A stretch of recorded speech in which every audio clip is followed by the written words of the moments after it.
Dihina, direndahkan, lalu diusir mertua dari mobil di pusat perbelanjaan. Mereka menertawakanku, menganggap aku wanita miskin yang tak punya apa-apa. Padahal mereka tak tahu, kendaraan itu adalah aset perusahaanku sendiri. Detik itu juga aku tarik seluruh fasilitas, ku gugat cerai, dan kupastikan mereka menyesali kesombongan saat jatuh miskin. Yuk, absen dulu di kolom komentar. Sobat kisah berasal dari kota mana saja? Jangan lupa tekan like dan subscribe, ya. Dukungan kalian sangat berarti agar channel ini terus berkembang dan bisa menyajikan cerita yang lebih seru. Terima kasih.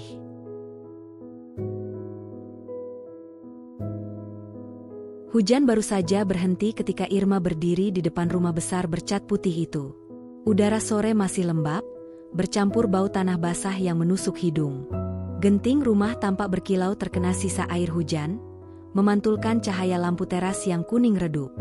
Dari luar, rumah itu terlihat megah, seperti simbol keberhasilan dan kemapanan. Namun bagi Irma, bangunan itu tidak pernah terasa sebagai rumah. Ia lebih menyerupai tembok dingin yang memisahkan dirinya dari rasa aman, cinta, dan penghargaan. Tas lusuh tergantung di bahunya. Isinya sederhana, hanya pakaian, dompet kecil, dan ponsel dengan layar sedikit retak. Langkahnya pelan, ragu, seolah setiap pijakan membawa beban yang tak terlihat. Tangannya sempat gemetar saat hendak membuka pintu, bukan karena dingin, tetapi karena perasaan yang selalu muncul setiap kali ia pulang. Takut, cemas, dan lelah yang menumpuk tanpa suara. Begitu pintu terbuka, suara tawa langsung menyambutnya. Ruang tengah dipenuhi anggota keluarga suaminya. Ada gelas-gelas di atas meja, suara televisi yang menyala keras, dan percakapan yang dipenuhi nada ejekan. Mereka terlihat hangat satu sama lain, tertawa bebas, bercanda, saling menyahut. Namun suasana itu seketika berubah ketika Irma melangkah masuk. Itu dia si miskin datang. Suara mertua Irma terdengar lantang, tanpa sedikit pun rasa bersalah. Kata itu seperti palu yang menghantam dada Irma. Namun wajahnya tetap datar. Ia menunduk, menahan napas, lalu tersenyum tipis. Senyum yang bukan berasal dari kebahagiaan, melainkan dari kebiasaan bertahan.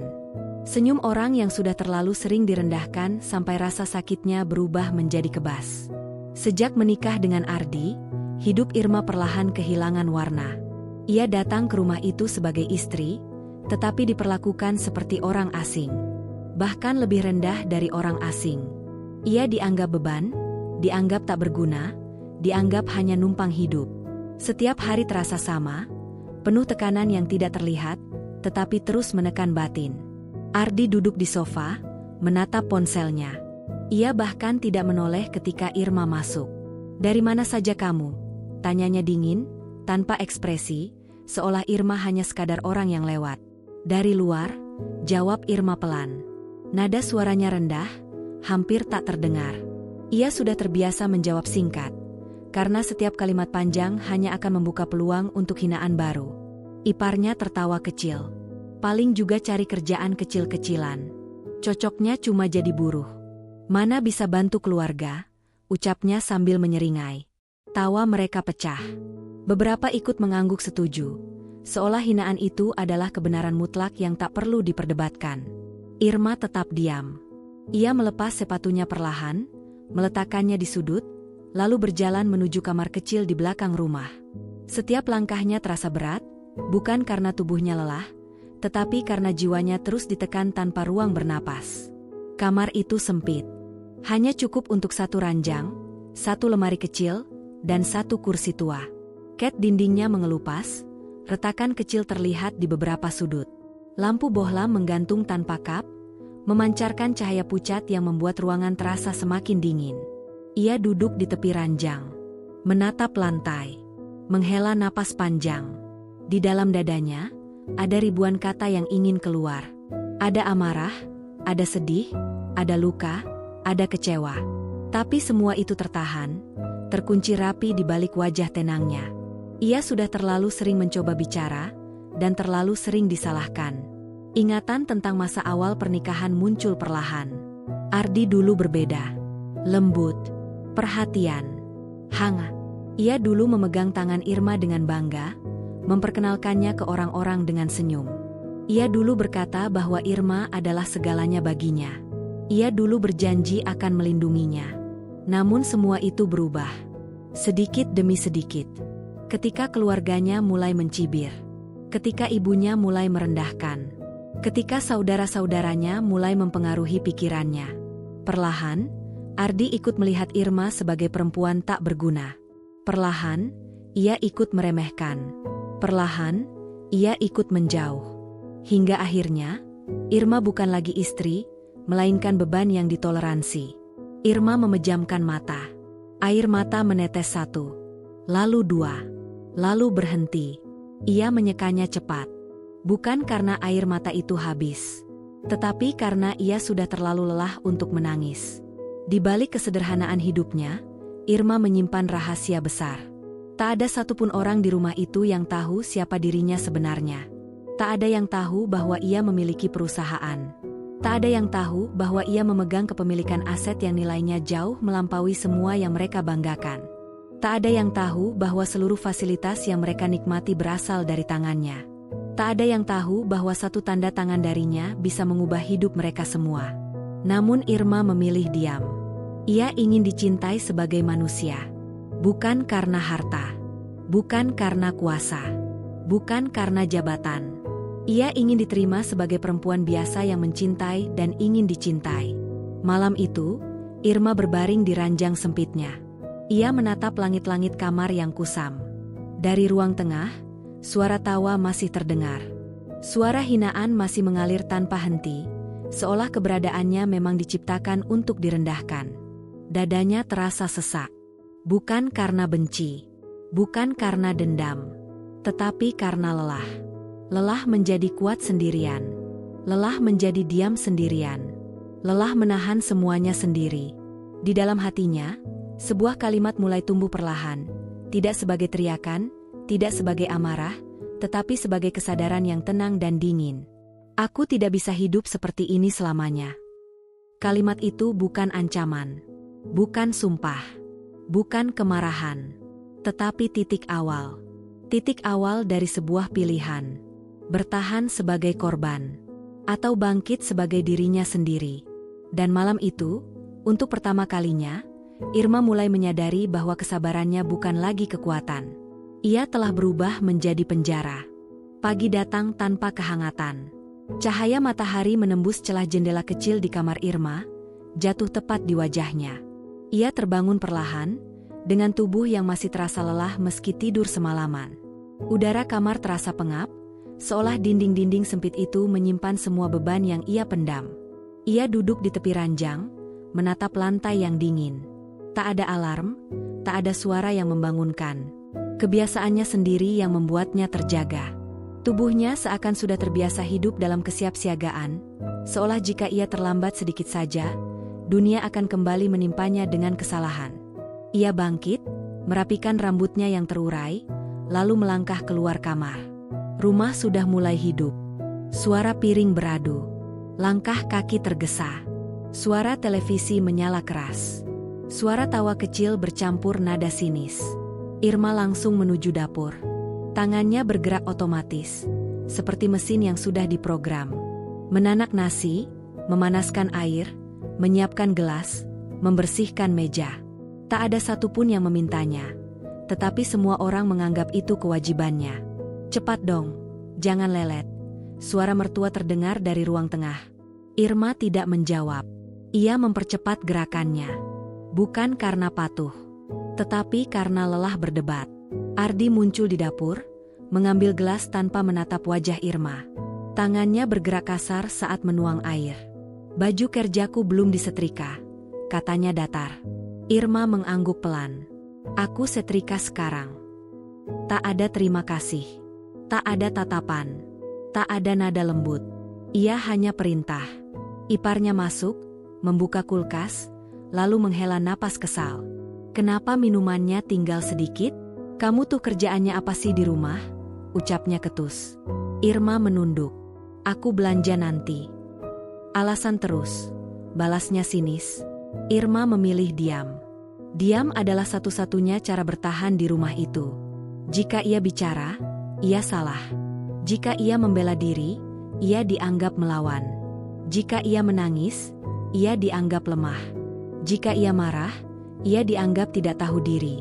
Maka ia belajar satu hal, diam. Pagi itu berjalan seperti biasa. Penuh tekanan. Penuh hinaan kecil yang terus menumpuk. Penuh kalimat-kalimat yang seolah remeh, tetapi perlahan menghancurkan harga diri. Setelah semua selesai sarapan, rumah kembali sepi. Satu persatu pergi dengan aktivitas masing-masing. Ardi berangkat kerja tanpa berpamitan. Ibunya keluar dengan wajah dingin. Iparnya pergi sambil menutup pintu keras. Tinggal Irma sendirian di rumah besar itu. Sunyi. Namun bukan sunyi yang menenangkan. Sunyi yang terasa kosong. Ia duduk di kursi dapur, menatap meja yang masih basah oleh sisa air. Tangannya gemetar halus. Bukan karena fisik, tetapi karena emosi yang tertahan terlalu lama. Ia menutup mata, mengatur napas, menahan air mata. Dalam diam, pikirannya melayang ke hidupnya yang lain. Kehidupan yang tak pernah mereka lihat. Di luar rumah itu, Irma adalah perempuan yang berbeda. Ia adalah pemilik perusahaan. Ia adalah pemegang saham utama. Ia adalah penentu kebijakan. Ia adalah orang yang namanya tertera di dokumen-dokumen penting. Ia adalah sosok yang disegani. Namun di rumah ini, ia bukan siapa-siapa. Ia hanya Irma. Perempuan miskin. Menantu tak berguna. Istri tak berharga. Ia berdiri, berjalan kembali ke kamar kecilnya. Dari dalam tas lusuhnya, ia mengeluarkan ponsel. Layarnya menyala, menampilkan notifikasi yang tak pernah ia buka di rumah ini.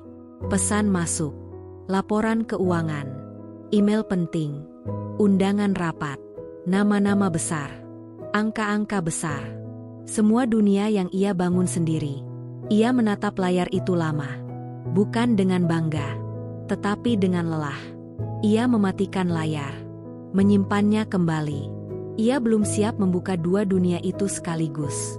Siang hari, Irma keluar rumah untuk belanja. Ia berjalan kaki, membawa tas kain sederhana.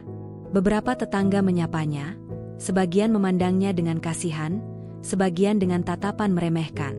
Kasihannya, hidup numpang di rumah mertua, bisik seseorang yang ia dengar samar. Irma pura-pura tidak mendengar. Ia sudah terlalu sering mendengar hal serupa. Kata-kata itu sudah tidak lagi melukai secara langsung, namun tetap meninggalkan bekas. Di pasar, ia membeli kebutuhan rumah. Sayur, beras, telur, minyak. Tangannya bergerak pelan, teliti, seolah ia benar-benar hanya perempuan sederhana tanpa dunia lain. Dalam perjalanan pulang, hujan turun lagi. Gerimis tipis membasahi rambut dan bajunya. Ia tidak berteduh. Ia membiarkan hujan menyentuh kulitnya, seolah ingin merasakan sesuatu yang nyata. Saat sampai rumah, bajunya basah. Tidak ada yang peduli, tidak ada yang bertanya, tidak ada yang menawarkan handuk, tidak ada yang menyapa. Ia hanya masuk, menyimpan belanjaan, lalu kembali ke kamar. Malam datang. Keluarga berkumpul lagi di ruang tengah. Makan bersama, tertawa, bercanda, menghina. Irma duduk di sudut meja. Masakan ini asin, komentar mertua. Iya, kayak orangnya, timpal ipar sambil tertawa. Semua tertawa, kecuali Irma. Ardi hanya diam. Tidak membela, tidak menegur, tidak peduli. Irma menunduk. Sendoknya berhenti bergerak. Nafsu makannya hilang. Bukan karena makanan, tetapi karena suasana. Setelah makan, ia kembali ke kamar. Ia duduk di lantai, menyandarkan punggung ke dinding, menatap kosong ke depan. Untuk pertama kalinya hari itu, air mata jatuh lagi. Pelan, diam-diam, tanpa suara. Ia menutup mulutnya agar tak terdengar siapapun. Tangisnya bukan tangis histeris, bukan jeritan, bukan teriakan. Hanya aliran sunyi dari hati yang terlalu penuh. Dalam hatinya, satu kalimat berulang. Apa aku salah mencintai? Apa aku salah memilih bertahan? Apa aku salah berharap mereka berubah? Pertanyaan-pertanyaan itu berputar tanpa jawaban. Namun di balik semua kesedihan itu, ada sesuatu yang mulai tumbuh. Bukan kemarahan, bukan dendam, tetapi kesadaran perlahan. Kesadaran bahwa cinta tidak seharusnya melukai. Kesadaran bahwa pernikahan tidak seharusnya merendahkan. Kesadaran bahwa bertahan tidak selalu berarti kuat. Malam itu, Irma tidak langsung tidur. Ia duduk lama, menatap dinding, mendengar suara televisi dari ruang tengah, mendengar tawa, mendengar suara bahagia orang lain. Dan untuk pertama kalinya, ia merasa benar-benar sendirian, meski berada di tengah banyak orang. Dalam keheningan itu, hatinya berbisik pelan. Mungkin aku tidak diciptakan untuk hidup sebagai bayangan. Mungkin aku tidak dilahirkan untuk terus diinjak. Mungkin suatu hari, aku harus memilih diriku sendiri. Belum sebagai keputusan, belum sebagai rencana, masih sebagai bisikan kecil. Namun bisikan itu nyata. Dan untuk pertama kalinya, Irma tidak lagi hanya bertahan. Ia mulai berpikir tentang bangkit. Pagi itu langit cerah, terlalu cerah untuk suasana hati Irma. Matahari bersinar terang, memantulkan cahaya di permukaan jalan yang masih sedikit basah sisa hujan malam tadi. Udara terasa segar, tetapi dadanya justru terasa sesak. Ada perasaan aneh yang mengendap sejak bangun tidur, seperti firasat yang tidak bisa dijelaskan dengan kata-kata. Rumah masih sepi. Hanya suara televisi dari kamar mertua yang terdengar pelan. Irma sudah bangun lebih awal dari biasanya. Ia membersihkan rumah, menyapu, mengepel, merapikan ruang tamu, semua dilakukan dalam diam. Gerakannya teratur, rapi, tanpa emosi, seperti seseorang yang hanya menjalankan rutinitas tanpa lagi merasakan maknanya. Sekitar tengah pagi, suara klakson terdengar di depan rumah. 1 kali, 2 kali, keras. Irma mengintip dari jendela. Sebuah mobil hitam mengilap berhenti di depan pagar. Mobil itu besar, mewah, mengkilap. Bukan mobil biasa. Beberapa tetangga langsung keluar rumah. Ada yang berhenti berjalan, ada yang berdiri memandang, ada yang saling berbisik. Mobil itu langsung menjadi pusat perhatian. Mertua Irma keluar rumah dengan wajah berbinar. Mobilnya Ardi datang, serunya penuh kebanggaan. Ia berjalan cepat, hampir berlari kecil, seperti orang yang sedang menyambut kebanggaan terbesar dalam hidupnya. Ipar-ipar Irma ikut keluar, wajah mereka penuh senyum, mata berbinar, sikap tubuh berubah total. Dari yang biasanya malas, kini semua terlihat bersemangat. Ardi turun dari mobil, penampilannya rapi, kemeja licin, rambut tersisir. Wajah penuh percaya diri. Ia tersenyum bangga saat melihat keluarganya. "Gimana? Keren, kan?" katanya. "Masya Allah, ini mobil mahal banget," ujar ibunya dengan mata berbinar. "Gila, Ardi, kamu sukses banget sekarang," timpal iparnya. Mereka mengelilingi mobil itu seperti mengelilingi harta karun. Ada yang memegang bodinya, ada yang mengelap kaca, ada yang berfoto di sampingnya. Tawa, pujian, dan rasa bangga memenuhi udara. Irma berdiri di teras. Diam. Ia memandang pemandangan itu tanpa ekspresi. Bukan karena iri, bukan karena kagum, tetapi karena hampa. Mobil itu bukan milik Ardi. Mobil itu bukan hasil kerja Ardi. Mobil itu bukan pencapaian Ardi. Mobil itu dibeli dari perusahaannya, dari uangnya, dari hasil kerja kerasnya. Namun tak satu pun dari mereka tahu. Dan tak satu pun dari mereka peduli. "Ma, nanti kita jalan-jalan pakai mobil ini," kata Ardi bangga. "Pasti," jawab ibunya sambil tersenyum lebar. Irma melangkah pelan mendekat. Ia berdiri beberapa langkah dari mobil itu. Tatapannya tenang, wajahnya datar. Tangannya menggenggam tali tas kain yang ia bawa. Ia membuka pintu mobil perlahan, berniat masuk. Belum sempat kakinya melangkah penuh, tangan mertua Irma menahannya keras. "Kamu mau kemana?" Suaranya dingin. Irma menoleh. "Masuk," jawabnya pelan. Wajah mertua itu langsung berubah. "Kamu gak pantas naik mobil ini." Kalimat itu jatuh seperti tamparan. Sun. Semua suara berhenti. Beberapa tetangga yang masih menonton ikut terdiam. Ipar-iparnya saling pandang. Ardi menoleh cepat. "Apa maksud ibu?" tanya Irma, suaranya tetap tenang, meski dadanya mulai bergetar. "Kamu dengar, kan?" jawab mertua itu tajam. "Turun. Ini mobil anakku. Bukan buat orang miskin kayak kamu." Kata-kata itu menusuk lebih dalam dari yang pernah ia rasakan. Bukan karena isinya, tetapi karena keberaniannya mengucapkan itu di depan semua orang. Di depan tetangga, di depan keluarga, di depan suaminya sendiri. Irma menatap Ardi, berharap, sekilas saja, pembelaan kecil. Satu kata, satu kalimat, satu sikap.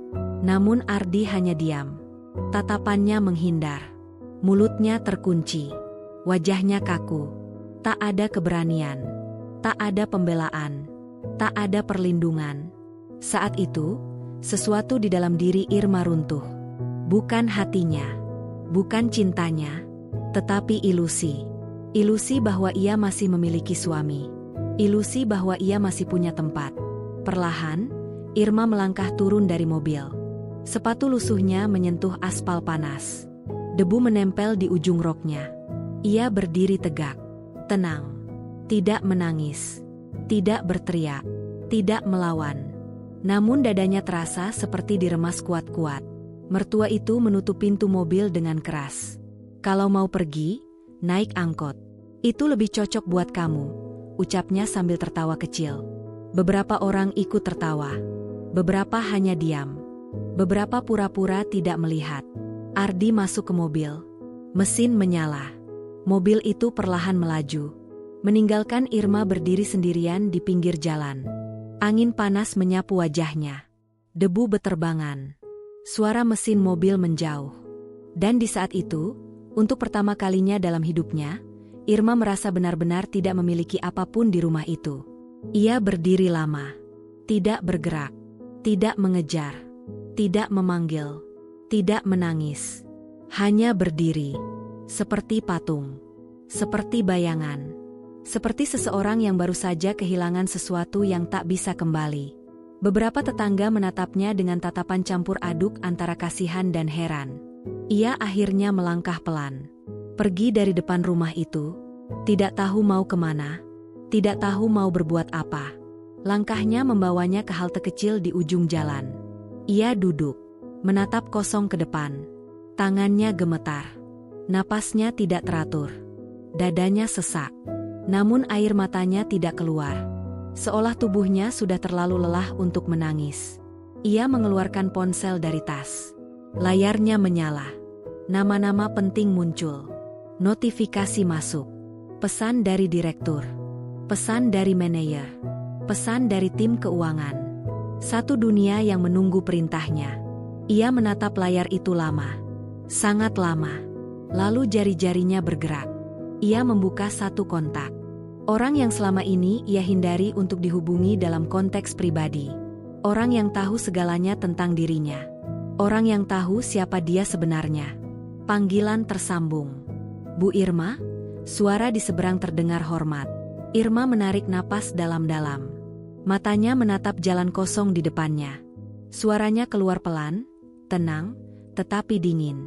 "Mulai hari ini, aku tidak mau lagi hidup seperti ini." Kalimat itu sederhana, namun maknanya besar. Bukan ancaman, bukan emosi, bukan kemarahan, tetapi keputusan. Keputusan pertama dalam hidupnya yang tidak didasarkan pada rasa takut, tidak pada cinta, tidak pada harapan orang lain, tetapi pada harga diri.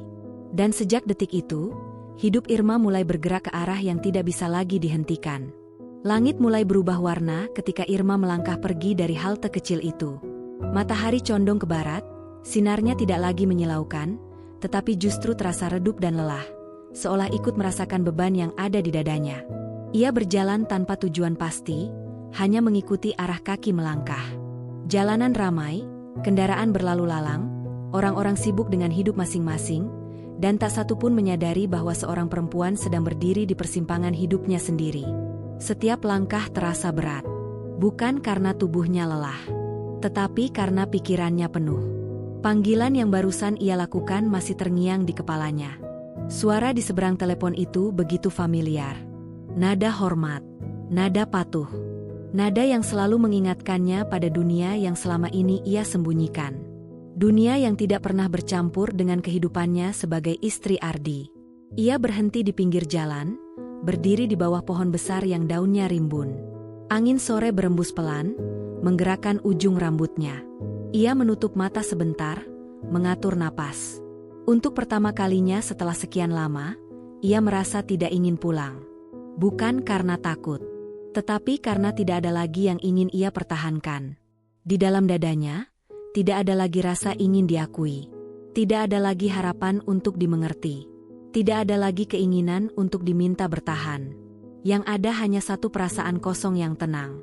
Ia membuka ponsel. Pesan masuk bertubi-tubi.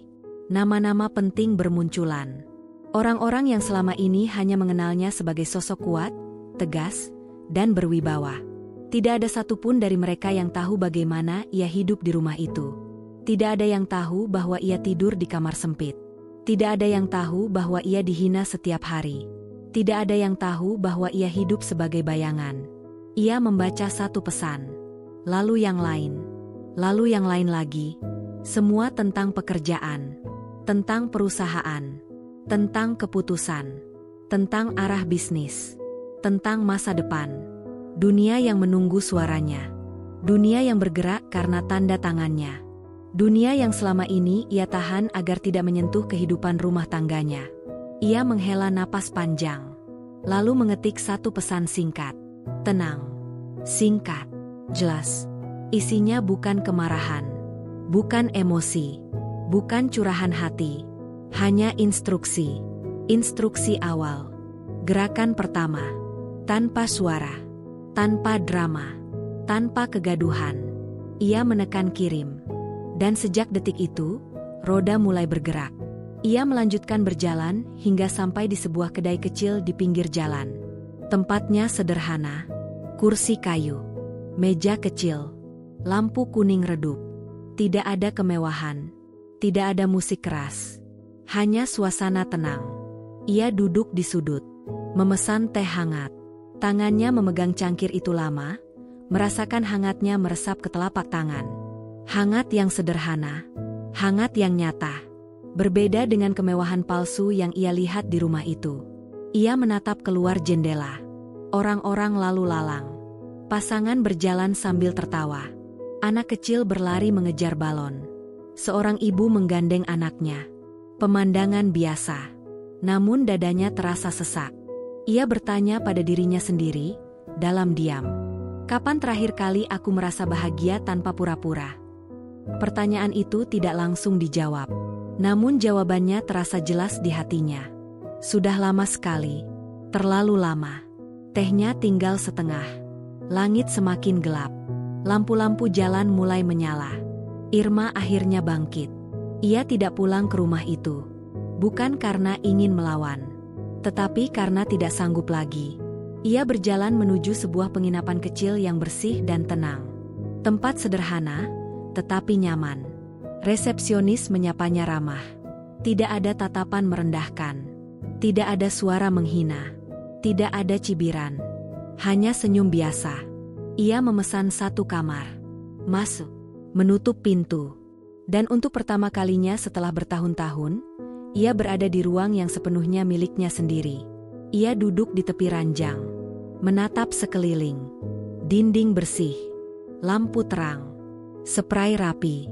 Tidak ada suara televisi. Tidak ada tawa ejekan. Tidak ada hinaan. Tidak ada tekanan. Sunyi. Tenang. Ia menghembuskan napas panjang. Bukan napas lega yang meledak-ledak. Tetapi napas panjang yang dalam. Seolah paru-parunya baru belajar bernapas lagi. Ia merebahkan tubuh. Menatap langit-langit. Pikirannya berjalan pelan. Tentang hidupnya. Tentang pernikahannya. Tentang pilihannya. Tentang kesabarannya. Tentang semua penghinaan yang ia telan. Tentang semua diam yang ia simpan. Tentang semua luka yang ia anggap wajar. Air mata mengalir pelan di sudut matanya. Tidak deras. Tidak histeris. Hanya mengalir. Diam. Tenang. seperti hujan kecil yang jatuh perlahan di tanah kering. Ia tidak menyekanya. Ia membiarkannya. Untuk pertama kalinya, ia mengizinkan dirinya lemah. Bukan sebagai korban, tetapi sebagai manusia. Malam semakin larut. Ponselnya bergetar. Satu pesan masuk. Lalu dua. Lalu tiga. Ia membacanya. Semua berisi konfirmasi. Semua berisi kesiapan. Semua berisi kepatuhan. Semua berisi kesigapan. Dunia yang siap bergerak. Ia duduk, menyandarkan punggung ke kepala ranjang, menatap layar, lalu mengetik lagi. Kali ini lebih panjang, lebih detail, lebih terarah. Tidak emosional, tidak meledak-ledak, tidak tergesa, hanya tenang, dingin, terukur. Langkah demi langkah, perlahan, sistematis. Seperti orang yang sedang menyusun papan catur. Ia tidak ingin menghancurkan dengan marah. Ia ingin membangun kembali hidupnya dengan kendali. Ia tidak ingin membalas hinaan dengan hinaan. Ia ingin membalas penghinaan dengan kebangkitan. Ia tidak ingin membuat kegaduhan. Ia ingin membuat perubahan yang tak bisa dibatalkan. Satu persatu pesan terkirim. Satu persatu balasan masuk. Satu persatu roda bergerak. Malam itu, Irma tidak lagi merasa kecil. Tidak lagi merasa tak berarti. Tidak lagi merasa sendirian. Ia masih terluka. Masih sedih. Masih lelah. Tetapi di balik semua itu, ada sesuatu yang baru tumbuh. Tenang. Kuat. Sunyi. Keyakinan. Bukan keyakinan bahwa semuanya akan mudah. Bukan keyakinan bahwa hidupnya akan langsung bahagia. Tetapi keyakinan bahwa ia tidak akan lagi membiarkan dirinya diinjak. Ia berdiri di depan cermin kamar mandi. Menatap wajahnya sendiri. Wajah lelah. Mata sedikit bengkak. Namun sorotnya berbeda. Lebih tajam. Lebih sadar. Lebih hidup. Ia berkata pelan pada bayangannya sendiri. Aku tidak akan lagi hidup sebagai bayangan. Aku tidak akan lagi menjadi tempat pelampiasan. Aku tidak akan lagi mengecilkan diriku sendiri demi orang lain. Kalimat itu bukan sumpah. Bukan teriakan. Bukan ancaman. Hanya janji sunyi. Janji yang lahir dari luka. Janji yang tumbuh dari kehancuran. Dan malam itu, Irma tertidur di ranjang yang bukan milik rumah itu, dengan satu perasaan yang belum pernah ia rasakan selama ini. Tenang. Bukan karena masalahnya selesai. Bukan karena hidupnya sudah berubah. Tetapi karena untuk pertama kalinya, ia tidak lagi menyangkal dirinya sendiri. Pagi datang dengan sunyi yang berbeda. Bukan sunyi yang menekan, bukan sunyi yang menakutkan, melainkan sunyi yang terasa bersih. Cahaya matahari menembus tirai tipis kamar penginapan, jatuh lembut di lantai. Irma membuka mata perlahan, menarik napas dalam-dalam, dan untuk pertama kalinya sejak lama, dadanya tidak terasa sesak saat bangun tidur. Tidak ada suara hinaan. Tidak ada bentakan. Tidak ada ejekan. Tidak ada tekanan. Hanya keheningan. Dan dirinya sendiri. Ia duduk di tepi ranjang, menatap jendela. Di luar, kehidupan berjalan seperti biasa. Orang-orang berangkat kerja, kendaraan melintas, dunia bergerak tanpa peduli pada pergulatan batin siapapun. Namun di dalam dirinya, sesuatu telah berubah. Bukan besar, bukan meledak, tetapi nyata. Ia berdiri, merapikan rambutnya, mencuci wajah, lalu menatap cermin. Pantulan wajahnya terlihat sederhana, tanpa riasan, tanpa kemewahan. Namun sorot matanya berbeda. Tidak lagi kosong, tidak lagi pasrah. Ada kesadaran yang tenang, dingin, dan jernih. Ia mengambil ponsel. Puluhan pesan masuk. Nama-nama yang selama ini hanya ia temui dalam dunia kerja. Manajer keuangan, kepala divisi, direktur operasional, pengacara perusahaan, konsultan hukum. Semua menunggu arah. Semua menunggu keputusan. Irma tidak terburu-buru membalas. Ia duduk di kursi kecil dekat jendela. Menarik napas. Mengatur pikirannya. Ia tahu satu hal dengan pasti. Ia tidak ingin bergerak dengan emosi. Ia tidak ingin langkahnya digerakkan oleh luka. Ia tidak ingin hidupnya berubah menjadi pelampiasan dendam. Ia ingin semuanya rapi, tenang, terukur. Ia mulai mengetik. Satu pesan pertama. Singkat, jelas. Instruksi awal. Bukan serangan, bukan tekanan, tetapi persiapan. Lalu pesan kedua, pesan ketiga, pesan keempat. Semua berisi permintaan data, permintaan laporan, permintaan evaluasi, permintaan pemetaan aset, permintaan pemetaan kepemilikan, permintaan legalitas, permintaan struktur perusahaan, permintaan alur keuangan. Ia tidak menyebut nama Ardi, tidak menyebut keluarga, tidak menyebut rumah, tidak menyebut masalah pribadi.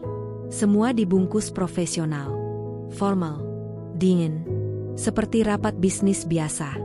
Satu persatu balasan masuk, cepat, tertib, tepat. Ia membaca semuanya dengan teliti, bukan dengan amarah, tetapi dengan fokus. Setelah itu, ia membuka dokumen-dokumen lama yang selama ini ia simpan. Data perusahaan, kontrak kerjasama, akta kepemilikan, surat-surat legal, struktur saham, aliran dana, kepemilikan aset. Semua tertata rapi, semua jelas, semua atas namanya. Nama Irma tertera di hampir semua dokumen penting. Bukan sebagai istri siapapun, bukan sebagai perpanjangan tangan siapapun, tetapi sebagai pemilik, sebagai pendiri, sebagai pengendali. Ia menatap nama itu lama. Namanya sendiri, yang selama ini ia kecilkan, yang selama ini ia sembunyikan, yang selama ini ia buat seolah tidak berarti. Dadanya terasa sesak. Bukan sedih, bukan marah, tetapi perasaan aneh antara bangga dan hancur. Ia berbisik pelan, "Aku lupa siapa diriku sendiri." Siang itu, Irma keluar dari penginapan. Ia tidak pulang ke rumah itu. Ia berjalan menuju sebuah kantor kecil yang tenang, bukan kantor pusat perusahaan, tetapi kantor perwakilan yang jarang diketahui orang. Tempat yang selama ini ia gunakan untuk bertemu tim inti. Satpam menyapanya dengan hormat. Resepsionis berdiri, tersenyum sopan. "Selamat datang, Bu Irma." Sapaan itu terasa asing di telinganya. Bukan karena tidak terbiasa, tetapi karena kontras dengan hidupnya di rumah. Ia mengangguk pelan, masuk ke ruang rapat kecil. Beberapa orang sudah menunggu. Wajah-wajah profesional, tatapan hormat, sikap tegak. Tidak ada meremehkan, tidak ada merendahkan, tidak ada ejekan, tidak ada penghinaan. Ia duduk di ujung meja, tenang, tanpa banyak bicara. Pertemuan dimulai, laporan dibacakan, data ditampilkan, grafik dijelaskan, aset dijabarkan, struktur diperlihatkan. Semua berjalan sistematis, rapi, tenang. Irma mendengarkan, menyimak, mencatat, sesekali bertanya. Singkat, tajam, fokus. Tidak ada emosi, tidak ada nada tinggi, tidak ada drama. Ia seperti kembali menjadi dirinya yang lain. Dirinya yang selama ini terkubur. Pertemuan berlangsung lama. Keputusan-keputusan kecil dibuat. Bukan keputusan besar. Bukan perubahan drastis. Tetapi penataan, penguatan, pengamanan, penguncian. Struktur mulai dirapikan. Legalitas mulai dipertegas. Akses mulai dibatasi. Sistem mulai diperketat. Tanpa suara, tanpa publikasi, tanpa kegaduhan. Tidak ada yang mencurigai apapun. Tidak ada yang merasa terancam. Semuanya terlihat seperti perbaikan internal biasa. Padahal di balik itu, fondasi sedang diperkuat. Irma tidak sedang menyerang. Ia sedang membangun benteng. Setelah pertemuan selesai, ia tidak langsung pulang. Ia duduk sendiri di ruang rapat, menatap meja panjang itu. Menghela napas. Dadanya terasa penuh. Bukan lelah, tetapi berat oleh kesadaran. Hidupnya terbelah menjadi dua dunia. Dunia yang menghinanya, dan dunia yang menghormatinya. Dunia yang meremehkannya, dan dunia yang mematuhinya. dunia yang membuatnya merasa kecil, dan dunia yang mengakui kekuatannya. Untuk pertama kalinya, ia bertanya jujur pada dirinya sendiri, "Kenapa aku memilih hidup di dunia yang salah?" Pertanyaan itu tidak menyalahkan siapapun. Tidak menyalahkan Ardi, tidak menyalahkan mertua, tidak menyalahkan keluarga, tetapi menyalahkan keputusannya sendiri. Keputusan untuk mengecilkan diri, keputusan untuk menutup mata, keputusan untuk berharap berlebihan, keputusan untuk bertahan terlalu lama. Sore itu, ia kembali ke penginapan. Tidak ada pesan dari Ardi, tidak ada telepon, tidak ada pertanyaan, tidak ada kekhawatiran, tidak ada pencarian. Seolah keberadaannya memang tidak penting. Ia menatap ponsel lama, lalu meletakkannya kembali. Ia tidak merasa sedih, tidak marah, tidak kecewa, hanya kosong. Dan justru kekosongan itu terasa jelas. Malam datang. Ia duduk di tepi ranjang, membuka kembali ponselnya, membaca laporan, mengecek data, mengatur agenda, menjadwalkan pertemuan, menyusun langkah. Semua pelan, semua rapi, semua terukur. Irma tidak lagi bertanya kapan kebenaran akan dibuka. Ia tidak lagi bertanya kapan rahasia akan terbongkar. Ia tidak lagi bertanya kapan semua akan berubah. Karena kini ia paham satu hal. Perubahan besar tidak datang dari ledakan, tetapi dari gerakan sunyi, dari langkah kecil, dari persiapan, dari kesabaran, dari ketenangan, dari kendali. Ia mematikan lampu, berbaring, menatap gelap, dan untuk pertama kalinya, masa depan tidak lagi terlihat menakutkan, tidak juga terlihat indah, tetapi terlihat nyata. Dan di dalam kegelapan itu, satu keyakinan tumbuh perlahan. Ia tidak akan lagi menjadi korban dalam hidupnya sendiri. Ia akan menjadi penentu. Hari itu dimulai seperti hari biasa, tetapi udara terasa berbeda. Ada ketegangan yang tidak terlihat, seperti langit yang tampak cerah namun menyimpan badai di balik awan. Irma bangun lebih awal dari biasanya di penginapan kecil itu. Ia berdiri di depan jendela, menatap jalanan yang mulai ramai. Kendaraan berlalu lalang, orang-orang berjalan tergesa, kehidupan bergerak tanpa tahu bahwa satu peristiwa besar akan terjadi hari itu.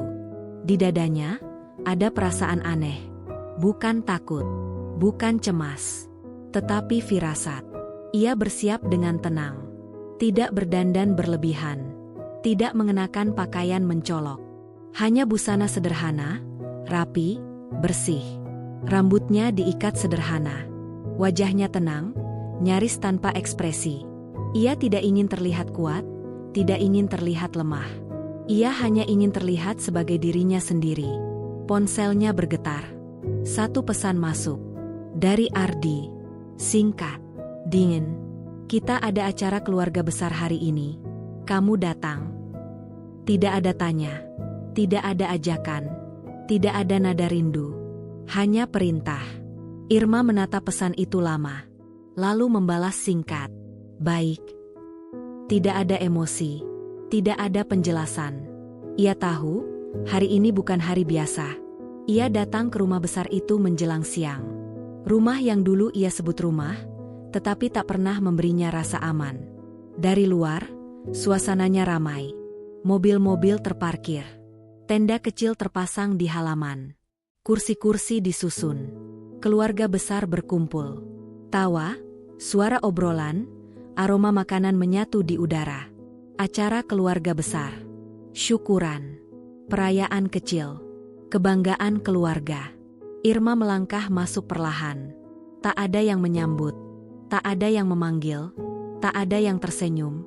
Beberapa menoleh sekilas, lalu berbisik. Tatapan-tatapan meremehkan kembali muncul. Tatapan yang sudah ia kenal. Tatapan yang selama ini ia telan dalam diam. Ia berdiri di sudut ruangan. Seperti biasa. Seperti bayangan. Mertua Irma berdiri di tengah, sibuk menyambut tamu. Wajahnya penuh senyum palsu. Nada bicaranya manis, ramah, penuh kepura-puraan. Ardi berdiri di sampingnya, tampak bangga, tampak percaya diri, tampak seperti pria sukses yang dikagumi keluarga. "Ini anak saya, Ardi," kata mertua itu dengan bangga pada para tamu. "Kerjaannya bagus, hidupnya mapan." Irma berdiri tak jauh dari mereka. Tak diperkenalkan, tak disebut, tak dianggap. Ia hanya istri yang tidak layak dibanggakan. Beberapa tamu mulai melirik Irma. Berbisik, menilai, menebak-nebak, tanpa tahu siapa dirinya. Salah satu kerabat mendekat, menatap Irma dari atas ke bawah. "Kamu ini siapa?" tanyanya, nada suaranya merendahkan. "Istrinya Ardi," jawab Irma pelan. "Oh," wanita itu tersenyum tipis, sinis. "Kirain pembantu." Kalimat itu diucapkan sambil tertawa kecil. Beberapa orang ikut tertawa. Irma tidak bereaksi. Ia hanya menunduk pelan. Namun dadanya terasa sesak. Bukan karena sakit hati semata, tetapi karena ia sadar, penghinaan hari ini bukan lagi personal. Ini publik, terbuka, tanpa malu, tanpa batas. Tak lama kemudian, acara makan dimulai. Semua duduk, makanan tersaji, suasana ramai, tawa kembali pecah, obrolan semakin keras. Irma duduk di ujung meja, sendirian. Ardi duduk jauh darinya, tidak menoleh, tidak menyapa, tidak peduli. Mertuanya berdiri sambil bicara keras, seolah sedang berpidato kecil. "Keluarga kami sekarang sudah hidup enak," katanya bangga. "Semua karena kerja keras anak saya." Semua mengangguk, semua setuju, semua memuji. Irma menggenggam sendoknya, tangannya gemetar halus. Ia menunduk, menatap piringnya. Belum sempat ia makan, suara mertua itu kembali terdengar, kali ini lebih keras, lebih tajam. "Oh iya," katanya sambil menatap ke arah Irma, "ada juga yang numpang hidup di rumah ini. Datang tanpa apa-apa. Tapi masih beruntung, kami masih mau terima." Beberapa orang tertawa, beberapa terdiam, beberapa pura-pura tidak mendengar. Kalimat itu menggantung di udara, menghantam Irma tanpa perlawanan. Semua mata tertuju padanya. Tatapan meremehkan, tatapan kasihan, tatapan sinis, tatapan menghakimi. Irma mengangkat wajahnya perlahan. Untuk pertama kalinya, tatapannya bertemu dengan mata mertua itu. Tenang, dingin, dalam. Tidak ada air mata, tidak ada ketakutan, tidak ada kepasrahan.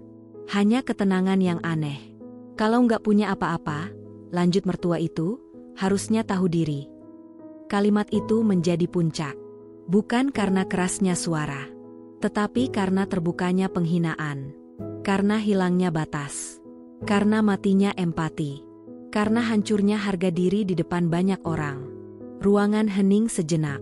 Seolah semua orang menunggu reaksi. Menunggu Irma menangis. Menunggu Irma marah. Menunggu Irma pergi. Menunggu Irma runtuh. Namun Irma tidak melakukan apapun dari itu. Ia berdiri perlahan. Kursinya bergeser pelan. Tidak keras. Tidak dramatis. Namun cukup untuk membuat semua mata tertuju padanya. Ruangan menjadi sunyi. Suara sendok berhenti. Obrolan terhenti. Tawa hilang. Irma berdiri tegak. Wajahnya tenang. Punggungnya lurus. Tatapannya menyapu ruangan. Satu persatu wajah. Satu persatu tatapan. Ia berbicara pelan. Tidak berteriak. Tidak meninggi. Namun suaranya terdengar jelas. "Selama ini aku diam. Selama ini aku memilih menunduk. Selama ini aku memilih bertahan. Bukan karena aku lemah, tapi karena aku percaya keluarga tidak seharusnya saling melukai." Ruangan tetap sunyi. Semua orang terpaku. Ardi menoleh cepat. Wajahnya tegang. Mertuanya terdiam. Irma melanjutkan, suaranya tetap tenang. "Hari ini aku sadar. Aku salah. Aku bukan lemah. Aku hanya terlalu sabar." Kalimat itu sederhana, namun menghantam keras. Suasana berubah. Udara terasa berat, tegang, mencekam. Irma menarik napas. Matanya tidak berkaca-kaca, tidak gemetar. Ia tidak terlihat sebagai korban. Ia terlihat sebagai seseorang yang akhirnya berdiri. Penghinaan ini, katanya pelan, bukan lagi soal aku. Tapi soal siapa kalian. Sun. Tak ada yang berani bicara. Tak ada yang tertawa. Tak ada yang bergerak. Untuk pertama kalinya, ruangan itu tidak lagi memandang Irma sebagai bayangan. Mereka mulai memandangnya sebagai ancaman yang belum mereka pahami. Irma mengambil tasnya. Melangkah pelan. Menuju pintu. Tidak menoleh. Tidak berpamitan. Tidak menangis. Tidak berteriak. Namun setiap langkahnya terasa berat dan kuat sekaligus. Saat pintu tertutup di belakangnya, suasana di dalam rumah tetap beku. Tidak ada yang langsung bicara. Tidak ada yang langsung bereaksi. Semua seperti kehilangan kata-kata. Di luar, Irma berdiri sejenak. Menghirup udara dalam-dalam. Dadanya naik turun. Jantungnya berdetak cepat. Namun wajahnya tetap tenang. Bukan karena ia tidak terluka, tetapi karena sesuatu telah berubah. Ia tidak lagi perempuan yang datang untuk bertahan. Ia telah menjadi perempuan yang datang untuk berdiri. Ia membuka ponselnya. Mengetik satu pesan. Singkat. Tegas. Tenang. Mulai sekarang, jalankan semua yang sudah disiapkan. Pesan terkirim. Dan sejak detik itu, tidak ada lagi jalan kembali. Karena badai yang sesungguhnya baru saja dimulai.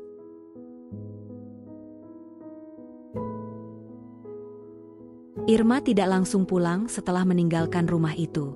Langkahnya tenang, tetapi dadanya bergemuruh.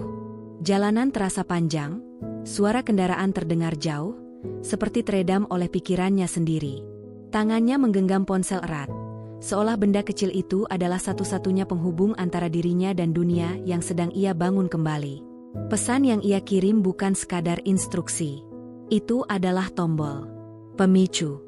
Awal dari sesuatu yang tidak bisa dihentikan. Ia berjalan menuju sebuah kafe kecil yang tenang. Tempatnya sederhana, tidak ramai, tidak mencolok. Ia duduk di sudut, memesan air hangat, lalu menatap kosong keluar jendela. Orang-orang lalu lalang tanpa tahu bahwa hidup seseorang baru saja bergeser secara permanen. Beberapa menit berlalu. Ponselnya bergetar. Satu pesan masuk. Lalu 2. Lalu 3. Notifikasi terus muncul. Nama-nama yang sudah lama tidak ia hubungi secara pribadi. Orang-orang yang hanya mengenalnya sebagai pemimpin perusahaan. Sebagai pemilik. Sebagai pengendali. Bukan sebagai istri seseorang. Bukan sebagai menantu yang dihina. Ia membuka satu pesan. Semua siap dijalankan. Pesan berikutnya. Tim hukum siaga. Pesan berikutnya lagi. Struktur kepemilikan sudah diamankan. Dadanya menghangat. Bukan karena senang. Bukan karena puas. Tetapi karena ia tahu, semua yang ia bangun diam-diam selama ini benar-benar nyata. Ia tidak sendirian. Ia tidak kosong. Ia tidak lemah. Ia hanya selama ini memilih mengecilkan diri. Tak lama kemudian, ponselnya bergetar lagi. Nama Ardi muncul di layar. Ia menatapnya lama. Sangat lama. Tidak ada rasa rindu. Tidak ada cinta. Tidak ada marah. Hanya hampa. Ia mengangkat telepon. Halo, suaranya datar. Kamu kemana? Suara Ardi terdengar tegang. Kamu bikin malu keluarga. Irma tersenyum kecil. Bukan senyum bahagia. Bukan senyum sinis. Senyum pahit. Malu? Tanyanya pelan. Kalian tidak pernah merasa malu saat menghinaku. Di seberang, Ardi terdiam. Jangan berlebihan, katanya akhirnya. Kamu itu cuma baper. Irma memejamkan mata. Tarikan napasnya panjang. Tenang. Dingin. Ardi, katanya pelan, selama ini aku diam bukan karena aku bodoh. Dan aku bertahan bukan karena aku tidak punya pilihan. Nada suaranya membuat Ardi terdiam. Untuk pertama kalinya, suara Irma tidak terdengar sebagai istri yang memohon, tetapi sebagai seseorang yang berdiri sejajar. Apa maksud kamu? Tanya Ardi. Irma membuka mata, menatap jalanan, lalu berkata tenang. Kamu akan tahu. Telepon ia tutup. Tanpa penjelasan. Tanpa debat. tanpa emosi. Ia tidak ingin adu kata. Ia tidak ingin drama. Ia ingin kenyataan yang berbicara. Tak lama kemudian, kabar mulai bergerak. Bukan di rumah, bukan di keluarga, tetapi di dunia lain. Dunia yang tidak pernah mereka lihat. Dunia perusahaan, dunia bisnis, dunia kekuasaan. Satu keputusan kecil mulai berlaku. Akses tertentu dibatasi. Beberapa fasilitas internal dihentikan. Beberapa wewenang dicabut. Tidak diumumkan. Tidak dijelaskan. Tidak diumbar. Semua berjalan sunyi, rapi, formal, profesional. Namun dampaknya mulai terasa. Di kantor tempat Ardi bekerja, suasana berubah. Sistem yang biasanya mudah diakses mulai terkunci. Beberapa keputusan yang biasanya bisa ia tanda tangani kini tertahan. Beberapa persetujuan keuangan tidak lagi otomatis lolos. Beberapa fasilitas operasional ditinjau ulang. Ardi mulai gelisah. Ia merasa ada yang aneh, namun tidak tahu dari mana datangnya. Ia tidak tahu bahwa semua itu bermuara pada satu nama. Nama yang selama ini ia remehkan. Sore hari, Irma duduk sendiri di kamar penginapan. Ia tidak menangis, tidak panik, tidak gelisah. Ia justru terasa tenang. Seolah beban besar yang selama ini menekan dadanya mulai terangkat perlahan. Ia membuka laptop, masuk ke sistem. Data terbuka. Struktur terlihat jelas. Semua kendali ada di tangannya. Ia menatap layar lama. Bukan dengan euforia. Bukan dengan kesombongan. Tetapi dengan kesadaran penuh. Bahwa selama ini, ia memegang kekuatan yang bisa mengubah segalanya. Dan ia memilih tidak menggunakannya. Bukan karena tidak mampu. Tetapi karena cinta. Karena harapan. Karena ketakutan kehilangan keluarga. Kini, semua itu tidak lagi ada. Malam itu, ponselnya kembali bergetar. Pesan dari mertua. Kasar. Penuh emosi. Menghina. Menyalahkan. Menuduh. Ia membaca tanpa reaksi. Lalu menghapusnya. Pesan dari ipar. Nada tinggi. Mengancam. Merendahkan. Ia membaca. Lalu menghapus. Pesan dari Ardi lagi. Kamu main apa sebenarnya? Irma tersenyum tipis. Ia mengetik satu kalimat. Aku hanya berhenti diam. Pesan terkirim. Tidak ada tambahan. Tidak ada penjelasan. Tidak ada ancaman. Namun kalimat itu cukup. Karena sejak saat itu, kepanikan mulai tumbuh di pihak mereka. Satu demi satu masalah kecil muncul. Hal-hal yang biasanya berjalan lancar kini tersendat. Keputusan tertunda. Dana tertahan. Akses dibatasi. Nama Irma mulai muncul dalam rapat-rapat internal. Namun bukan sebagai istri Ardi. Bukan sebagai bagian keluarga. Tetapi sebagai pemilik saham utama. Sebagai pemegang kendali. Sebagai pemilik aset. Sebagai penentu kebijakan. Nama itu disebut dengan hormat. Dengan serius. Dengan kehati-hatian. Bukan dengan hinaan. Bukan dengan tawa. Bukan dengan ejekan. Malam semakin larut. Irma berdiri di depan jendela. Menatap lampu kota. Dadanya terasa penuh. Bukan bahagia. Bukan sedih.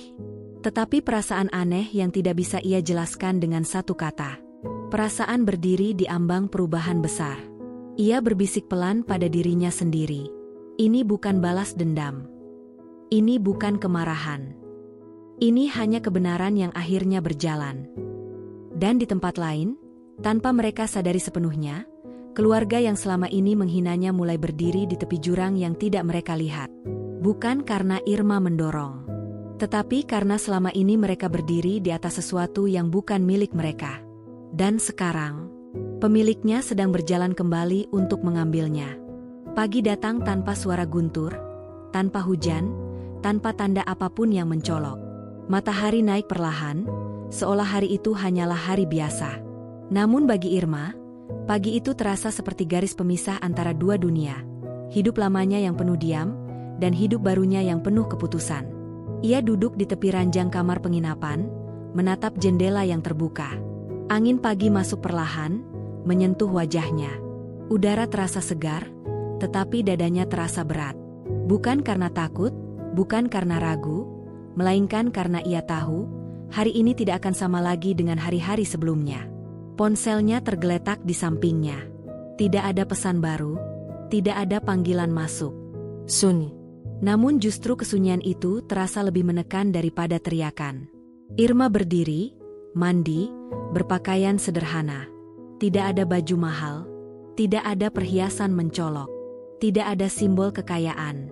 Ia tetap memilih tampil sebagai dirinya yang biasa. Perempuan sederhana dengan wajah tenang dan langkah pelan.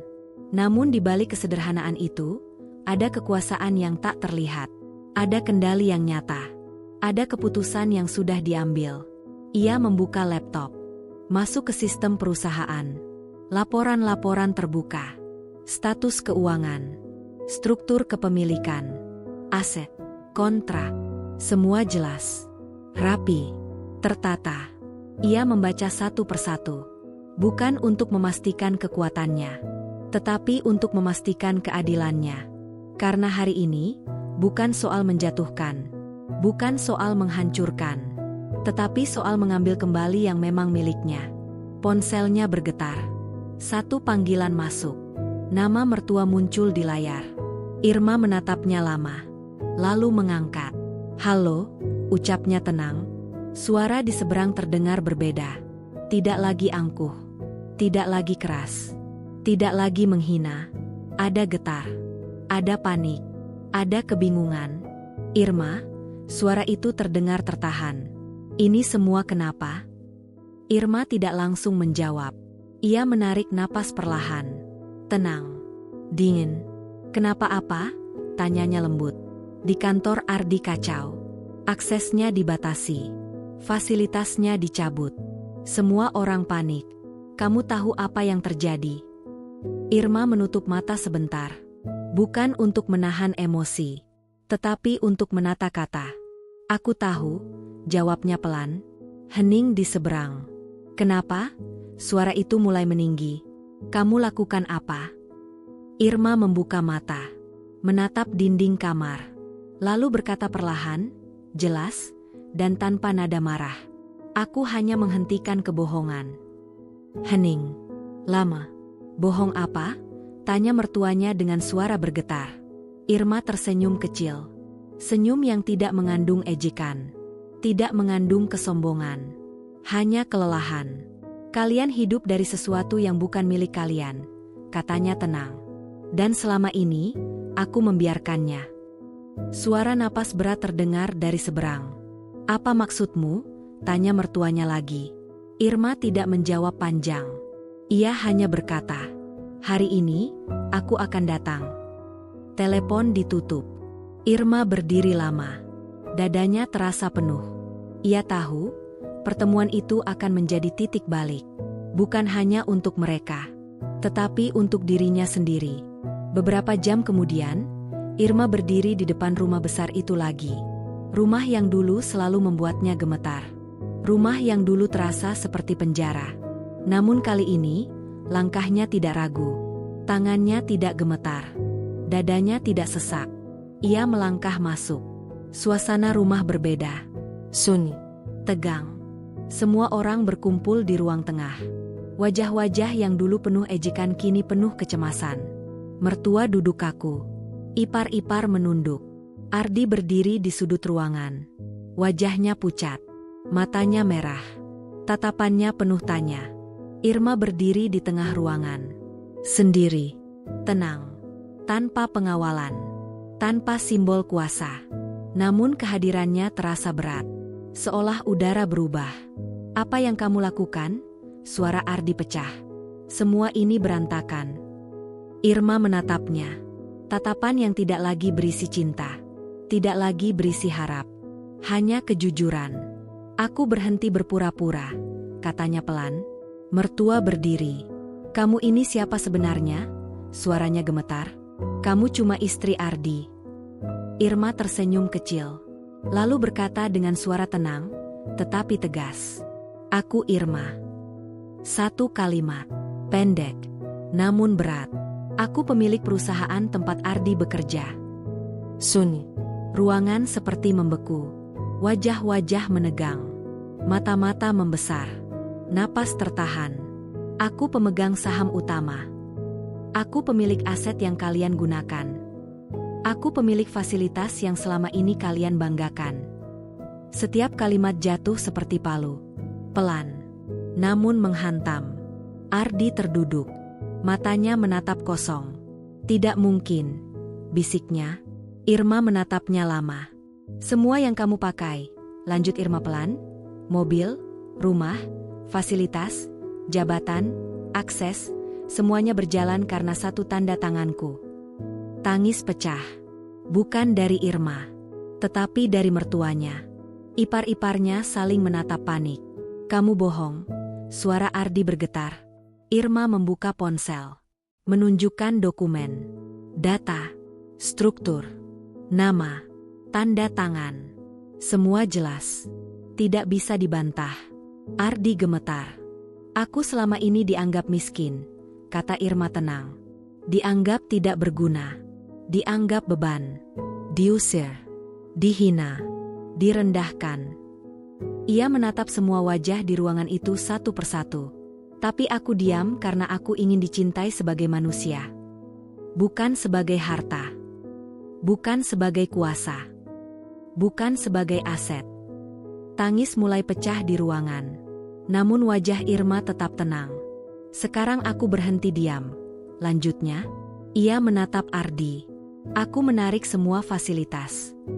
Aku cabut semua akses. Aku hentikan semua perlindungan. Aku ambil kembali semua yang memang milikku. Sunyi. Tidak ada yang berani bicara. Lalu Irma berkata satu kalimat terakhir yang membuat seluruh ruangan runtuh. Dan aku menggugat cerai. Ardi terisak. Mertuanya jatuh terduduk. Ipar-iparnya menangis. Namun Irma tidak bergerak. Tidak ada air mata. Tidak ada teriakan. Tidak ada amarah. Hanya ketegasan.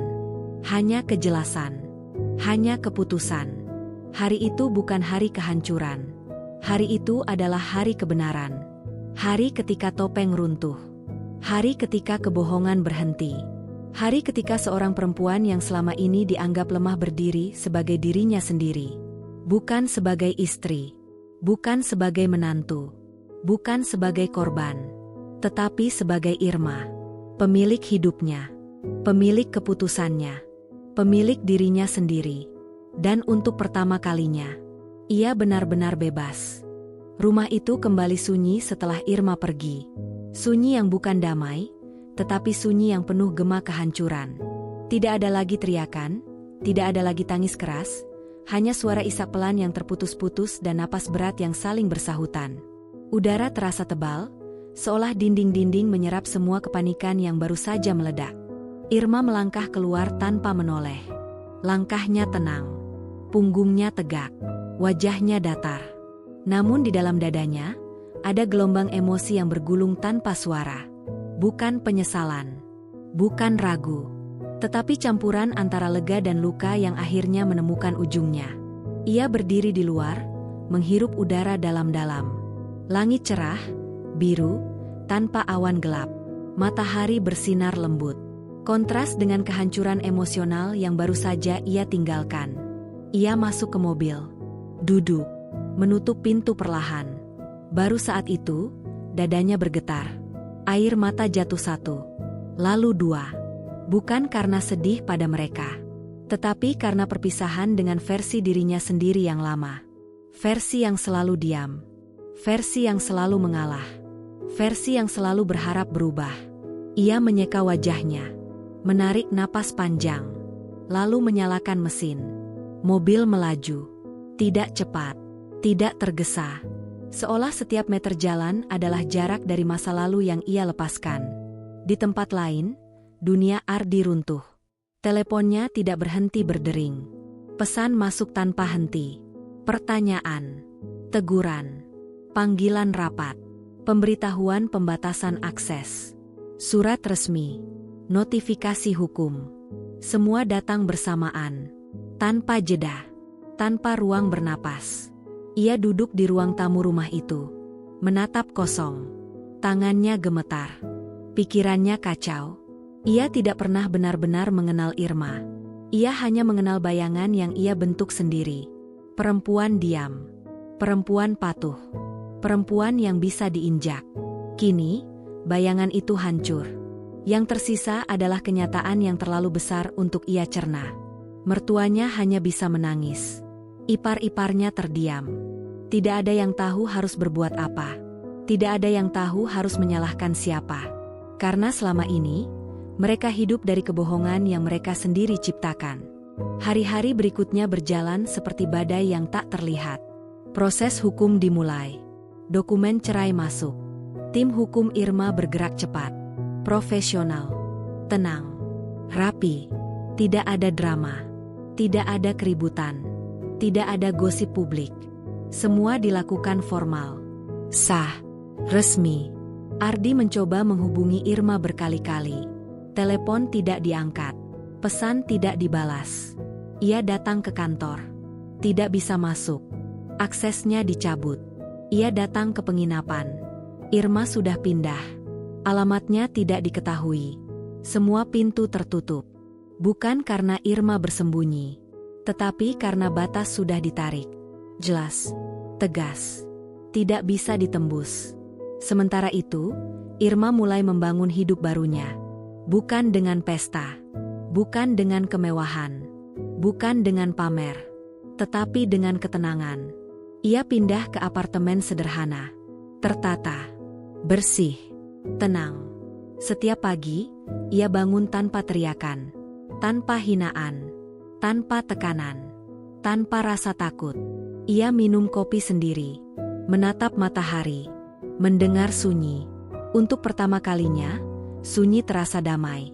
Bukan menakutkan, bukan menekan, tetapi menenangkan. Ia mulai kembali ke kantor pusat perusahaannya. Bukan sebagai bayangan, bukan sebagai nama di dokumen, tetapi sebagai pemimpin yang hadir. Orang-orang menyambutnya dengan hormat, dengan profesionalisme, dengan sikap resmi. Tidak ada pujian berlebihan, tidak ada sanjungan palsu, hanya pengakuan atas posisi dan kapasitasnya. Ia duduk di ruang rapat, mendengarkan laporan, mengambil keputusan, mengatur strategi. Semua berjalan tenang, terstruktur, penuh kendali. Namun di balik semua itu, Irma tetap sederhana. Ia tetap mengenakan pakaian biasa, tetap berjalan tanpa pengawalan, tetap berbicara lembut, tetap rendah hati. Kekuatannya tidak terletak pada kemewahan, tetapi pada ketenangan, pada kejelasan, pada ketegasan tanpa teriakan. Suatu sore, Irma duduk di balkon apartemennya, menatap kota. Lampu-lampu mulai menyala. Langit berubah jingga. Angin sore menyentuh wajahnya. Ia memejamkan mata, menghela napas panjang. Untuk pertama kalinya dalam hidupnya, ia merasa utuh.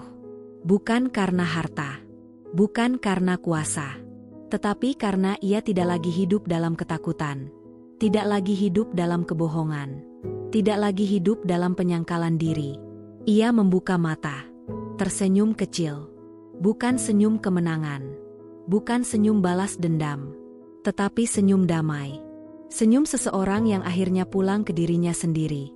Di sisi lain kota, Ardi duduk sendiri di kamar kosong.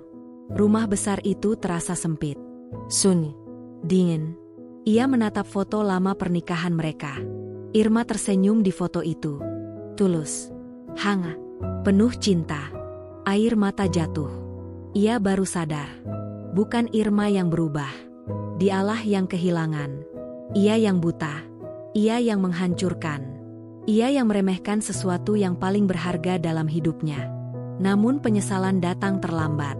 Waktu tidak bisa diputar. Keputusan tidak bisa ditarik. Batas sudah ditetapkan. Hidup sudah bergerak. Dan Irma tidak lagi ada di dunianya. Hari demi hari berlalu. Nama Irma semakin dikenal. Bukan sebagai istri seseorang, bukan sebagai korban, tetapi sebagai perempuan mandiri, pemimpin, pemilik, pengambil keputusan. Namun ia tetap memilih hidup sederhana, tenang, sunyi, damai. Karena kebahagiaan baginya bukan lagi pengakuan orang lain, bukan pembuktian, bukan validasi, tetapi kebebasan. Kebebasan untuk menjadi diri sendiri, kebebasan untuk tidak takut, kebebasan untuk memilih hidupnya sendiri. Dan di dalam kebebasan itu, Irma akhirnya menemukan sesuatu yang selama ini ia cari, tetapi tak pernah ia dapatkan di rumah besar itu.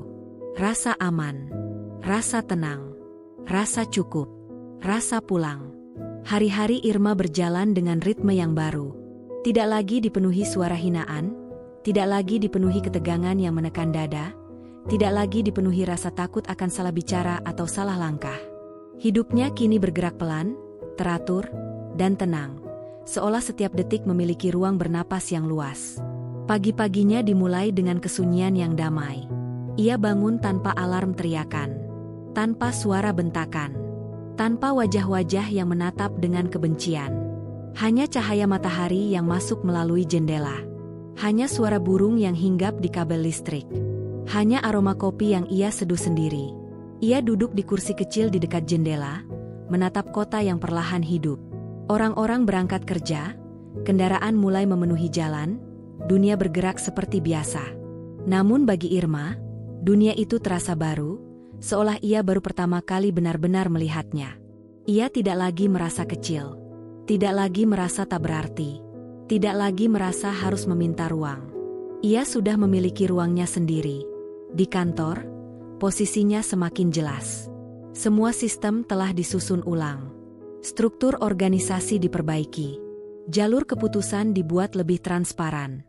Ia tidak ingin kekuasaannya menjadi alat menekan, tetapi menjadi alat melindungi. Ia tidak ingin menciptakan ketakutan, tetapi menciptakan rasa aman. Karyawan mulai merasakan perubahan. Suasana kerja lebih sehat, komunikasi lebih terbuka, keputusan lebih adil. Tidak ada tekanan yang tidak perlu, tidak ada permainan kuasa yang kotor. Irma memimpin tanpa teriakan, tanpa ancaman, tanpa pamer kekuasaan. Ia memimpin dengan kehadiran, dengan ketegasan, dengan ketenangan. Dan orang-orang menghormatinya bukan karena takut, tetapi karena percaya. Di sisi lain, proses hukumnya berjalan tenang. Tidak ada drama publik. Tidak ada gosip media. Tidak ada pertikaian terbuka. Semua berlangsung tertutup, profesional, dan bermartabat. Irma tidak ingin kisah hidupnya menjadi tontonan. Ia tidak ingin penderitaannya menjadi konsumsi orang lain. Ia ingin menutup satu bab hidupnya dengan tenang. Ardi sesekali masih mencoba menghubungi. Pesan panjang. Telepon larut malam. Permohonan maaf, penyesalan, janji berubah. Namun Irma tidak merespons. Bukan karena benci, bukan karena dendam, tetapi karena ia tahu, beberapa pintu tidak perlu dibuka kembali. Beberapa luka tidak perlu diulang. Beberapa hubungan tidak perlu diperbaiki. Karena tidak semua yang rusak harus diselamatkan. Ada yang memang harus dilepaskan. Suatu sore, Irma duduk di ruang tamu apartemennya. Di depannya ada sebuah kotak kecil berisi barang-barang lama. Foto pernikahan, cincin, surat-surat kecil, kenangan-kenangan sederhana. Ia menatapnya lama. Tangannya bergetar saat mengambil cincin pernikahan. Ia memandangnya lama. Bukan dengan amarah. Bukan dengan tangis. Tetapi dengan kesadaran. Ia meletakkannya kembali ke dalam kotak. Menutup kotak itu perlahan. Bukan sebagai simbol kebencian, tetapi sebagai tanda selesai, sebagai tanda akhir, sebagai tanda bahwa ia tidak lagi hidup di masa lalu. Ia berdiri, membuka jendela, membiarkan angin masuk. Udara sore terasa hangat. Matahari mulai turun, langit berubah warna. Ia memejamkan mata, menghirup udara dalam-dalam, lalu tersenyum kecil. Di dalam hatinya, tidak ada lagi suara yang berkata ia tidak cukup. Tidak ada lagi bisikan yang meragukan nilainya. Tidak ada lagi rasa bersalah karena memilih dirinya sendiri. Yang ada hanya satu perasaan sederhana. Tenang. Beberapa bulan berlalu. Hidup Irma semakin stabil. Rutinitasnya sederhana. Pagi bekerja. Siang rapat. Sore membaca. Malam menikmati sunyi. Ia mulai menata ulang hidupnya dengan perlahan, tanpa tergesa, tanpa tekanan. Ia tidak mengejar kebahagiaan, tetapi membiarkannya tumbuh sendiri. Ia mulai membantu beberapa program sosial. Bukan untuk pencitraan, bukan untuk sorotan, tetapi karena ia tahu rasanya berada di posisi lemah. Rasanya dianggap kecil. Rasanya tidak dianggap manusia. Ia ingin menjadi ruang aman bagi orang lain. Seperti ruang aman yang dulu tidak pernah ia punya. Suatu hari, ia berdiri di depan cermin. Menatap pantulan dirinya sendiri. Wajahnya tidak banyak berubah. Masih sederhana. Masih lembut. Masih tenang.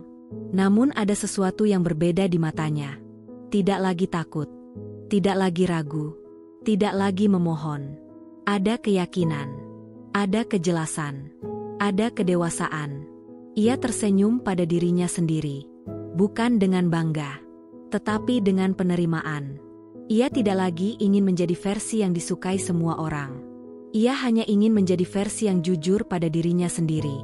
Di sisi lain kota, Ardi perlahan belajar hidup dengan kehancurannya. Pekerjaannya hilang. Statusnya runtuh. Lingkar sosialnya menjauh. Orang-orang yang dulu menyanjungnya menghilang satu persatu. Ia mulai memahami bahwa kekuasaan tanpa dasar adalah rapuh. Ia menyesal. Namun penyesalan tidak mengubah apapun. Ia mencoba membangun hidup baru dari nol. Pelan. Sakit. Sulit. Namun nyata. Sementara itu, Irma tidak lagi melihat ke belakang. Ia melangkah ke depan. Pelan. Tenang. Pasti. Hidupnya kini bukan tentang membuktikan siapa dirinya. Bukan tentang menunjukkan siapa yang salah. Bukan tentang siapa yang menang. Tetapi tentang menjadi utuh. Tentang hidup tanpa rasa takut. Tentang berdamai dengan masa lalu. Tentang mencintai dirinya sendiri tanpa syarat. Dan di dalam ketenangan itu, Irma menemukan sesuatu yang jauh lebih berharga dari kekayaan, kekuasaan, atau pengakuan. Martabat, harga diri, dan kebebasan batin. Sesuatu yang tidak bisa dibeli, tidak bisa direbut, tidak bisa dirampas. Karena itu lahir dari keputusan sederhana. Berhenti menjadi kecil di dunia yang salah. Dan mulai menjadi utuh di hidupnya sendiri. Pagi itu datang dengan cahaya yang lembut. Tidak ada kebisingan yang mengganggu, tidak ada suara yang memecah ketenangan. Irma duduk di balkon apartemennya, secangkir teh hangat di tangan, menatap langit yang perlahan berubah warna. Angin pagi menyentuh wajahnya dengan lembut, seolah ingin memastikan bahwa ia benar-benar hidup di dunia yang baru. Dunia yang tenang, dunia yang aman, dunia yang tidak lagi memintanya untuk mengecil. Ia menghela napas pelan, bukan karena lelah, tetapi karena damai. Hari-hari yang ia jalani kini terasa ringan. Tidak ada lagi beban batin yang menggantung di dadanya. Tidak ada lagi suara yang merendahkan di kepalanya. Tidak ada lagi perasaan bersalah karena memilih dirinya sendiri. Ia hidup dengan ritme yang sederhana, tetapi penuh makna. Ia mulai belajar menikmati hal-hal kecil. Minum teh tanpa tergesa. Membaca buku tanpa gangguan. Berjalan pagi tanpa rasa takut. Tertawa kecil sendirian tanpa alasan. Hal-hal sederhana yang dulu terasa mustahil. Di kantor, suasana semakin stabil. Perusahaannya berkembang dengan arah yang sehat. Tidak ada intrik, tidak ada permainan kotor, tidak ada tekanan yang tidak perlu. Ia memimpin dengan tenang, bukan dengan ego, bukan dengan ambisi buta, tetapi dengan kesadaran bahwa kekuasaan adalah tanggung jawab, bukan alat untuk menginjak. Orang-orang di sekitarnya mulai melihat Irma bukan hanya sebagai pemimpin, tetapi sebagai manusia. Perempuan yang tegas. Perempuan yang adil. Perempuan yang hangat. Namun tetap berjarak. Tetap profesional. Tetap berprinsip. Ia menjaga batas. Ia tidak lagi membuka hidupnya untuk sembarang orang. Bukan karena takut disakiti, tetapi karena ia sudah belajar menjaga dirinya sendiri. Suatu sore, Irma menerima sebuah pesan singkat. Bukan dari Ardi. Bukan dari keluarga lamanya. Tetapi dari seorang karyawan perempuan di salah satu cabang perusahaannya. Pesannya sederhana. Terima kasih, Bu, karena kebijakan baru, Saya bisa kembali bekerja setelah cuti panjang. Saya merasa dihargai sebagai manusia. Irma membaca pesan itu berulang kali. Dadanya menghangat. Bukan karena bangga, tetapi karena tersentuh. Ia sadar, perubahan yang ia lakukan bukan hanya mengubah hidupnya sendiri, tetapi juga membuka ruang aman bagi orang lain. Dan itu jauh lebih bermakna daripada sekadar kekuasaan. Sore itu, ia pulang lebih awal. Membuka jendela. Membiarkan cahaya matahari masuk. Menyapu apartemen kecilnya sendiri. Menyiram tanaman kecil di sudut ruangan. Menata bantal di sofa. Aktivitas sederhana, namun penuh makna. Karena semua itu ia lakukan tanpa rasa takut. Tanpa tekanan. Tanpa bayang-bayang masa lalu. Ia duduk di sofa. Menatap ruangan. Tersenyum kecil. Untuk pertama kalinya dalam hidupnya, tempat tinggal terasa benar-benar seperti rumah. Bukan karena luas. Bukan karena mewah. Tetapi karena aman. Karena tenang. Karena tidak ada ketakutan di dalamnya. Di dalam hatinya, tidak ada lagi amarah pada masa lalu. Tidak ada dendam. Tidak ada keinginan membalas. Yang ada hanya penerimaan. Ia menerima bahwa hidupnya pernah hancur. Ia menerima bahwa ia pernah salah memilih. Ia menerima bahwa ia pernah membiarkan dirinya diinjak. Namun ia juga menerima bahwa ia bangkit. Bahwa ia berubah. Bahwa ia memilih dirinya sendiri. Bahwa ia tidak mati di dalam luka itu. Malam turun perlahan. Lampu-lampu kota menyala. Irma berdiri di balkon. Menatap langit malam. Bintang tidak terlihat jelas. Tetapi cahaya kota membuat segalanya terasa hidup. Ia memejamkan mata. Berbisik pelan pada dirinya sendiri. Aku aman. Aku cukup. Aku tidak perlu membuktikan apapun. Kalimat itu sederhana, namun maknanya dalam.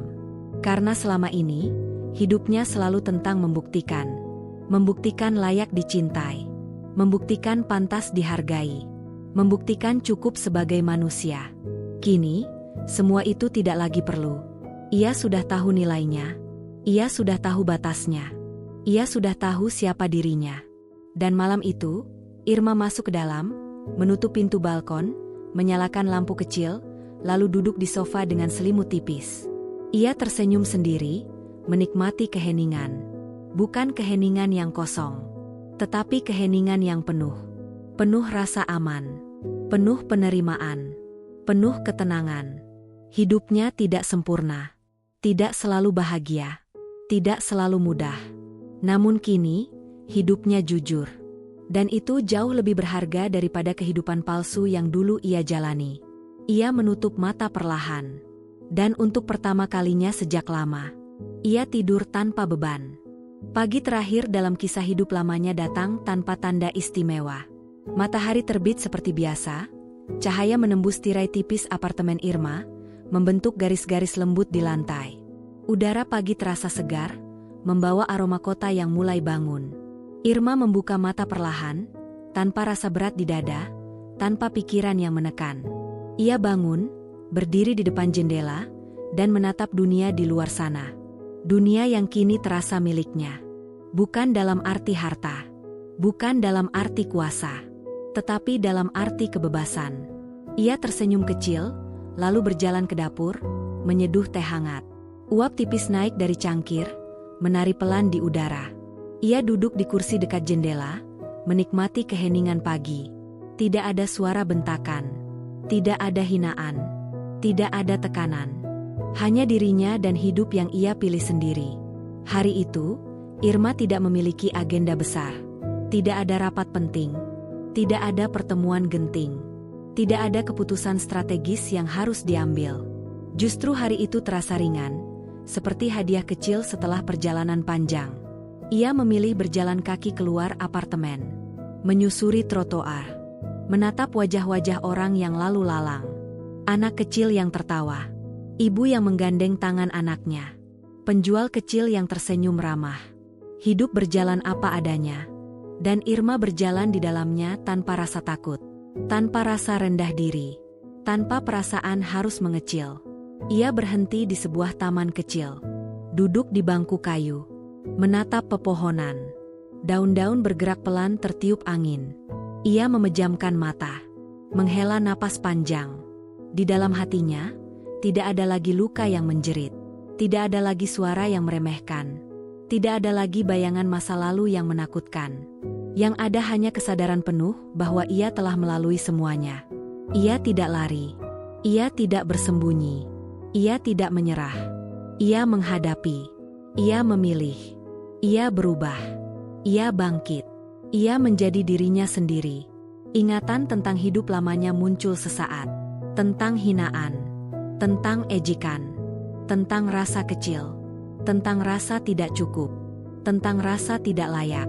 Namun semua itu kini terasa jauh. Bukan karena ia lupa, tetapi karena ia sudah sembuh. Ia membuka mata. Tersenyum pelan. Bukan senyum kemenangan. Bukan senyum kesombongan. Tetapi senyum damai. Senyum seseorang yang akhirnya berdamai dengan hidupnya. Ia berdiri dari bangku taman. Melangkah pergi. Langkahnya ringan. Punggungnya tegak. Tatapannya tenang. Ia tidak tahu persis seperti apa masa depan yang menunggunya. Ia tidak tahu tantangan apa yang akan datang. Ia tidak tahu luka apa yang mungkin muncul lagi. Namun ia tahu satu hal dengan pasti. Ia tidak akan pernah lagi membiarkan dirinya diinjak. Ia tidak akan pernah lagi mengecil demi diterima. Ia tidak akan pernah lagi tinggal di tempat yang menyakitinya. Karena ia telah belajar satu kebenaran sederhana. Cinta tanpa hormat adalah penjara. Diam tanpa harga diri adalah luka. Dan hidup tanpa kejujuran pada diri sendiri adalah kehampaan. Ia kembali ke apartemen. Menutup pintu. Menyalakan lampu kecil. Duduk di sofa. Menarik selimut tipis. Menatap ruangan yang sederhana itu. Rumah kecil. Namun penuh rasa aman. Ia menutup mata sejenak. Berbisik pelan. Aku pulang. Bukan pulang ke tempat, tetapi pulang ke dirinya sendiri. Dan di sanalah, kisah Irma tidak berakhir. Ia justru baru dimulai. Bukan sebagai istri yang diremehkan. Bukan sebagai menantu yang dihina. Bukan sebagai perempuan yang diam. Tetapi sebagai manusia utuh. Sebagai perempuan merdeka. Sebagai diri yang berdiri di atas kakinya sendiri. Tanpa takut. Tanpa ragu. Tanpa perlu membuktikan apapun. Karena ia sudah cukup.